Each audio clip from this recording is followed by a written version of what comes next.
ታሪካዊ ልቦለድ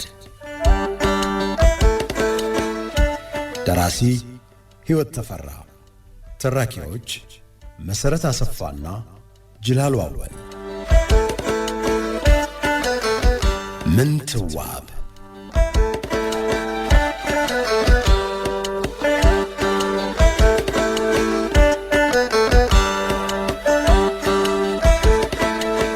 እንዴት አላችሁ አድማጮቻችን?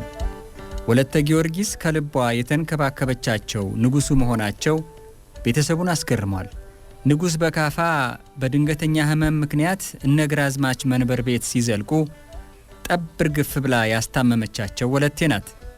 አባቷ ግራዝማች መንበርም እናቷና አያቷም ተረባርበዋል። ትንሽ ያስጨነቃቸው በንጉስ ወጋ ለመንከባከባቸው ነው። ወለተ ጊዮርጊስ ግን የሚቆጫት ነገር የለም። የምትችለውን ሁሉ አድርጋለች። አሁን ግራ ያጋባት ነገር ንጉሱ ሽምግልና መላካቸው ነው። የጥላይ ነገር አከተመ። ግራዝማች እስከ ዛሬ ብዙ ሽማግሌዎችን መልሰዋል ለወዳጃቸው ቃል ኪዳን ብለው። የንጉሱን መልእክተኞች መመለስ ግን እንደምን ይሆንላቸዋል?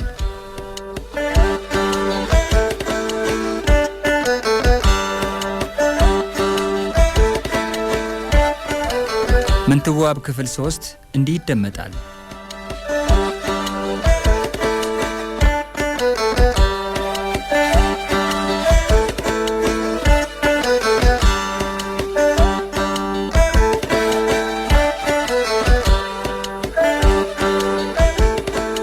አንድ ነገር ቢኖር ነው።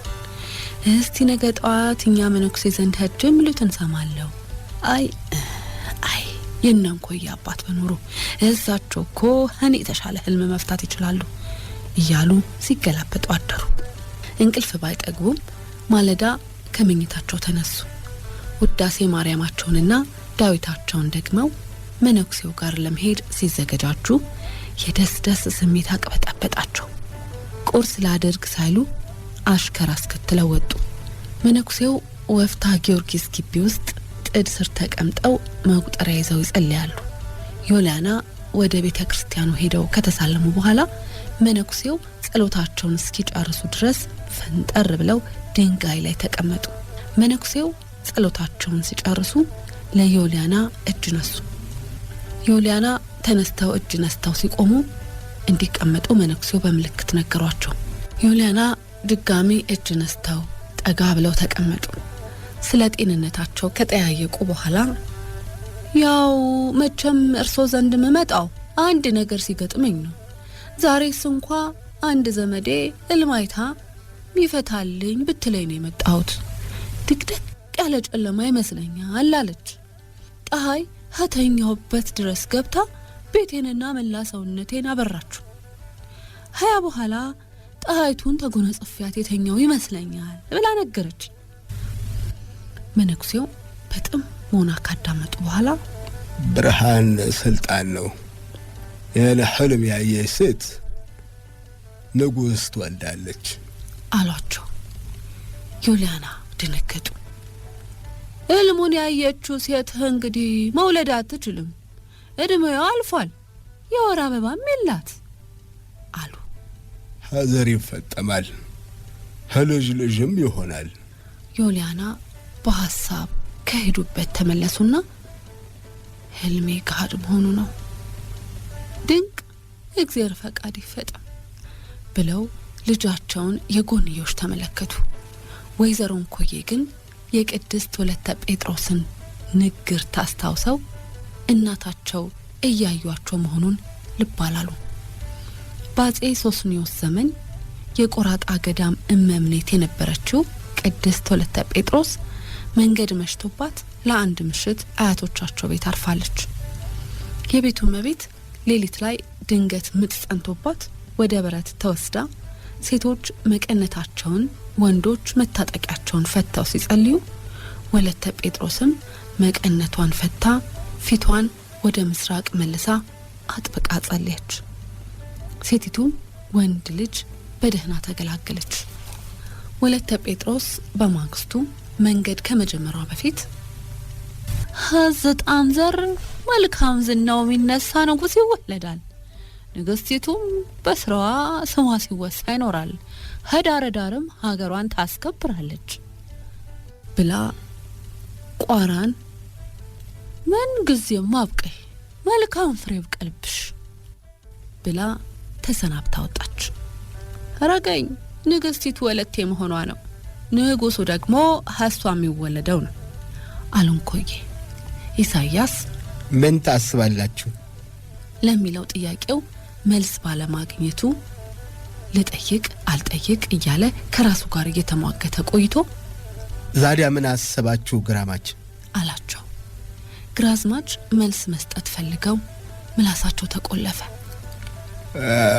ኧረ እንደው መቼም ድምጻቸው ተቆራረጠ። የጀመሩትን ለመጨረስ ቃል አጠራቸው። ኢሳያስ ከቆመበት ቀጥሎ መቼም ብሎ ግራዝማችን አያቸው። መቼም ለልጅዎ ለንጉስ ሚስትነት ከመታጨት የበለጠ እድል ሀይት ይመጣል። የጎንደር ወይዛዝርት ሆነ የጦቢያ የንግስታት ዘሮች ሁሉ ያላገኙትን እድል እኮ ነው ያገኘች አላቸው። እድል እንዴት ሆኖ ነው እድል የሚሆን አለች ወለተ ጊዮርጊስ እያየችው። ዞር ብላ አባቷን ተመለከተቻቸው። እሳቸው የጭንቀት ስሜት አጥብቆ የተሰማቸው ይመስላሉ። ግንባራቸው ላይ ከፍ ያለው ላብ ቁልቁል ሊወርድ ይጋበዛል። ሆዷ ውስጥ አንዳች ነገር ተላወሰ። ግንባሯን ያራሰውን ላብ በእጅጌዋ ጫፍ አባበሰች። ከበድ ያለ ጸጥታ ሰፈነ። ግራማች ዛዲያ ምን ያስባሉ አሉ ከሁሉም ተለቅ ያሉት እንግዳ። እንዳው ለነገሩ ጠየቁ እንጂ ግራዝማች ምርጫ እንደሌላቸው ያውቃሉ። ግራዝማች ግን በልባቸው ወይ አንተ የወፍታው አልቅብህ ያ ሁሉ ባላባት አይናማ ልጅህን እያለ ለራሱ ሆነ ለልጁ አማላጅ ሲልክ ሆነኝ ጋር አንድ ቀን እንታረቃለን ልጅህን ለልጅህ በየሳበቃ እንዴት ለሌላ ሰጣለሁ እያልሁ የቆየሁትን ለካስ ልጅ ጣፈንቷ ሆኖ ኖሯል። አቤቱ እንዴት ያለ ድንቅ ያንተ ሥራ እያሉ ይደነቃሉ።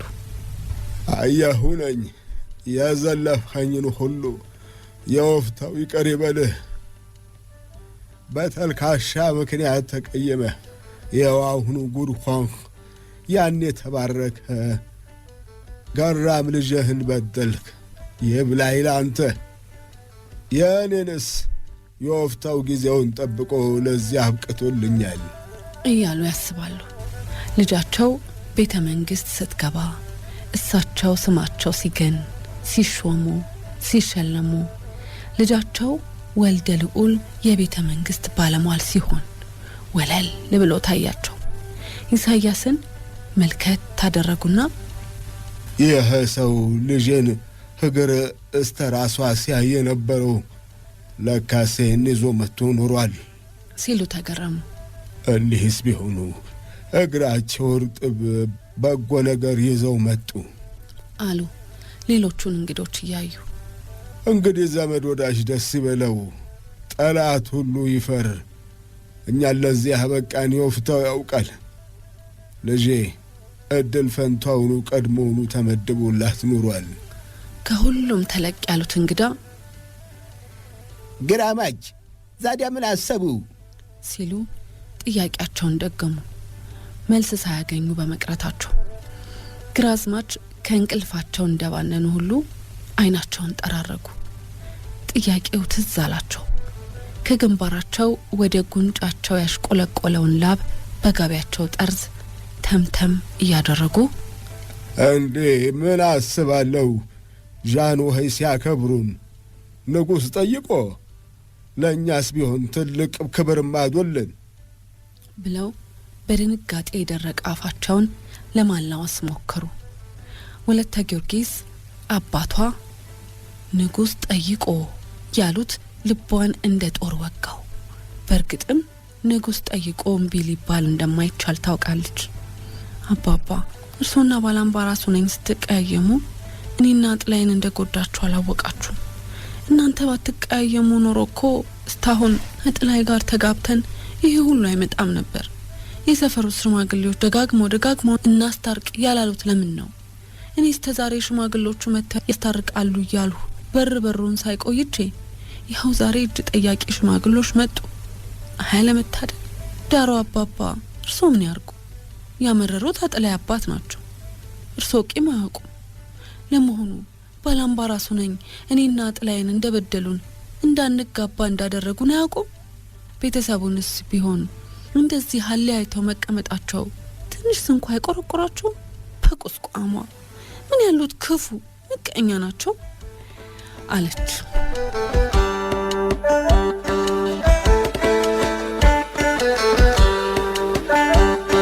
የሁለት ሰዎች የህይወት አቅጣጫ በሌሎች መወሰኑ አብከነከናት። እሷና ጥላይ የባላምባራስ ሁነኝ እልህ እስረኛ መሆናቸው ደሟን አፈላው።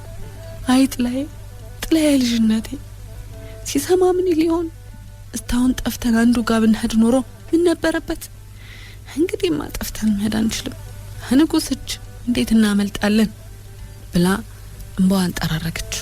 በዚያች ቅጽበት ህይወቷ ሲቀየር አዲስ መልክ ሲታያት ጭንቀት ልቧን ተጫነው። መንፈሷ መላወሻ አጣ። እንባዋ አይኗን ከለለው። አይኗን ለመጥረግ ስትሞክር መጋረጃውን ሳታስበው ለቀቀችው። ያለችበት ቦታ ጠበባት። የበለጠ ጨለማ ሆነባት። የምትተነፍሰው አየር ያጣች መሰላት። የተቀመጠችበት ዱካ ቆረቆራት። ጥያቄዎች በሐሳቧ እየተሽቀዳደሙ ተመላለሱ። መጋረጃውን መልሳ በአንድ እጇ ይዛ መልስ ይሰጧት ይመስል ከእናቷ ወደ አያቷ ከዛም ወደ አባቷ አይኖቿን አዘዋወረች። የአባቷ ሁኔታ አሳዘናት። እሚታዬ አባባ እኮ ተጨንቋል፣ ተናገሪ እንጂ አለች ወደ አያቷ እያመለከተች። አያቷ ጉሮሯቸውን ኮርኮር አደረጉ። ጀርባቸው ላይ የወደቀ ሹሩባቸው ላይ ሸብ ያደረጉትን ከወተት የነጣ ሻሽ ነካኩና ልጃችንም እኮ የአጤ ልብነ ድንግል ወገን ነች። የአጤ ልብነ ድንግልና የእቴጌ ሰብለ ወንጌል ልጅ አቤቶ ፊቅጦር ሀሳቸው ነነ። አጤ ሚናስና አጤ ገላውዲዮስ የእሳቸው ታናሽ ወንድሞችም አልነበሩ አሉ። ወይዘሮ እንኮዬ የእናታቸውን ንግግር ሲሰሙ ከሀሳባቸው መለስ አሉና በኩራት የነጠላቸውን ባለደማቅ ጥልፍ ጥለት አስተካክለው ሰማህ በሚል ሁኔታ ኢሳያስን ተመለከቱት። ኢሳያስ ግን እጥር ምጥን ያሉትን ዮልያናን እያየ ጃን ወሄም እኮ የአጤ ሚናስ ነገድ መሆናቸውን አውቀዋል።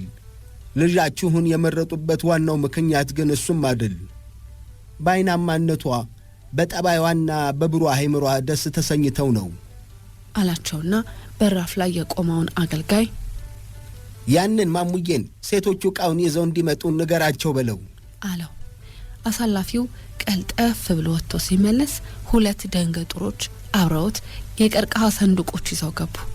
ኢሳያስ ሰንዱቆቹን እንዲከፍቱና ዕቃዎቹን እንዲያሳዩ በእጁ ምልክት ሰጣቸው። ለጥሎሽ የመጡትን የሐር ቀሚሶች፣ በወርቅ የተንቆጠቆጠ ካባ፣ ቆዳ ጫማ፣ ከወርቅ የተሰሩ የአንገትና የጆሮ ጌጦች እንዲሁም አምባሮች በእቅፋቸው አድርገው ለተሰበሰበው ሰው አሳዩ። እነግራዝማች ትንፋሻቸውን ውጠው ተመለከቱ። ተነስተውም በአክብሮት እጅ ነሱ። የምርቃት ማዕታሽ ጎደጎዱ። ወለተ ጊዮርጊስ ጥሎሹን ለማየት አይኗን ከወዲያ ወዲያ አዘዋወረች። እንደ ልብ ማየት አቃታት። ቤተሰቦቿ ፊት ላይ ከሚንጸባረቀው የኩራትና የደስታ ስሜትና ካዘነቡት የምስጋና ቃላት ግን የመጣላት ጥሎሽ ቀላል እንዳልሆነ ተገነዘበች። እንዳው ሰውየው አራ ንጉስ ነው የሚባሉ ንጉሱ እኛ ጋር ምን አገጣጣማቸው? ንዳድ እንዲጉር ተመጣብን እያለች ስትገረም ቆየችና ንጉሰ ነገስቱ እነሱም ጋር በነበሩበት ጊዜ እሷን ለማግባት ማሰባቸውን የሚጠቁም ነገር እንደው ፍንጭ አገኝ እንደሆን ብላ ሐሳቧ ወደ ኋላ ሽምጥ ጋለበ።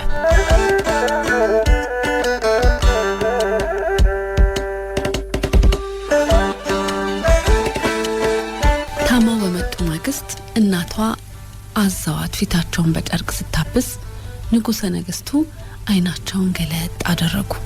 እንደደነገጡ አስተዋለች። ለምን እንደሆነ አልገባትም።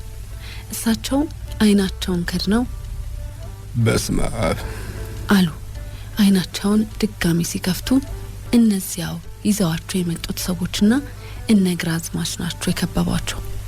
ቅዠት ኖሯል፣ ትኩሳቱ ነው ሴት ልጅ ያየው ያስመሰለኝ ብለው አይናቸውን መልሰው ከደኑት። ወለተ ጊዮርጊስ አጥሚት ይዛ ተመልሳ መታ በለሰለሰ አንደበት እስቲ ትንሽ ይቅመሱ ስትላቸው በድንገት ከእንቅልፋቸው እንደባነኑ የደከማ አይናቸውን ከፈት ሲያደርጉ የተኙበት መደብ አጠገብ ሴት ልጅ ሸብረክ ብላለች። ቀደም ብለው ያዩት ወጣት እንደሆነች ሲገነዘቡ አይኖቿ እንደ ኮከብ የሚያበሩ፣ ቆዳዋ የማሩ ላይ መሰለ። እንዴት ያለች አይናማ ናት በሩፋኤል አሉ። አንድም ቀን ስዕለታቸውንና ጥያቄያቸውን አስተጓጉሎባቸው የማያውቀውንና እሳቸው ጎንደር ውስጥ የተከሉትን ሩፋኤልን ጠርተው ወለተ ጊዮርጊስ ፈገግታ ለገሰቻቸው። አይኗ ላይ ያዩት ርህራሄ መጽናናትን ሰጣቸው። ልባቸው በደስታና ባድናቆት ከቦታው ተነቃነቀ። አጥሚት የያዘውን የሸክላ ጽዋ ወደ አፋቸው ስታቀርብላቸው ወይዘሮ እንኮዬ እስቲ ይቅመሱ፣ እሷው ናት የሰራችሎ አሏቸው። የምግብ ፍላጎት ባይኖራቸውም እንደ ኩበት የደረቀ አፋቸውን ታግለው ከፈቱላት። አንገታቸውን በአንድ እጇ አቅንታ ከአጥሚቱ አስጎነጨቻቸው። ከበዋቸው የተቀመጡት ተመስገን ለሱ ምን ይሳነዋል ብለው ወደ ላይ አንጋጠጡ። በሚቀጥሉት ቀናት ከበሪሆን መድኃኒት በተጨማሪ ወለተ ጊዮርጊስ ከምትኖርበት ከአያቷ ቤት ማልዳ እየመጣች ምግብ እየሰራች ያጎረሰች አጥሚት እያጠጣችና እየተንከባከበቻቸው ራሳቸውን ሲችሉም እጅ እያስታጠበችና ምግብ እያቀረበች ደከመኝ ሳትል አስታመመቻቸው። እሳቸውም በሩፋኤል እንዴት ያለች አለላ ሰንደቅ የመሰለች ልጅ ናት፣ ትህትናዋስ እያሉ ተስተናገዱ።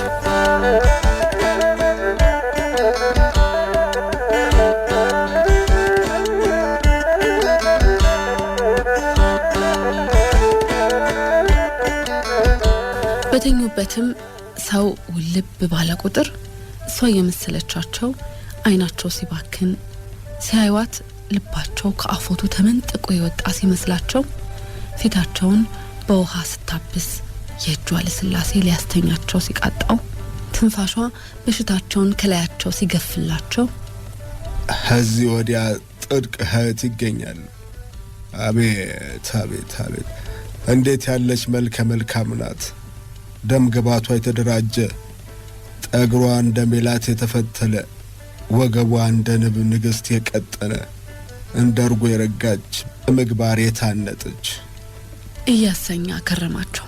እንኳንስ ሳይታዋት ሳያዩት ስለሷ ማሰቡ ብቻ በወባ የዛለ አካላቸውን ዘና ሲያደርግላቸው ከአይናቸው ስትርቅ ምግብ፣ ውሃ ወይንም አጥሚት ይዛ የምትመጣበትን ሰዓት ሲናፍቁ ጀንበር መጥለቂያዋ ላይ ወደ አያቷ ቤት ስትመለስ ሆድ ሲብሳቸው ጠዋት ስትመጣ ከእናቷና ከአያቷ የወረሰችውን እንደ ውሃ የጠሩ አይኖቿን ከብለል እያደረገች የወደዱትን እየመረጠች የሰራችውን እስቲ ትንሽ ይቅመሱ ይሄኛው ይሻሉ ይሆን ስትላቸው ጆሮአቸው የተዋበ ዜማ የሰማ ያህል ወደሷ ዘመም ሲል ልባቸው ለማራኪ አይኖቿ ሲገዛ ቀናት አለፉ።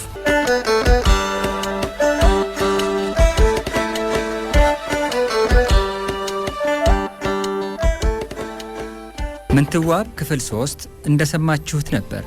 ክፍል 4 ይቀጥላል። ለነበረን ቆይታ ከልብ እናመሰግናለን።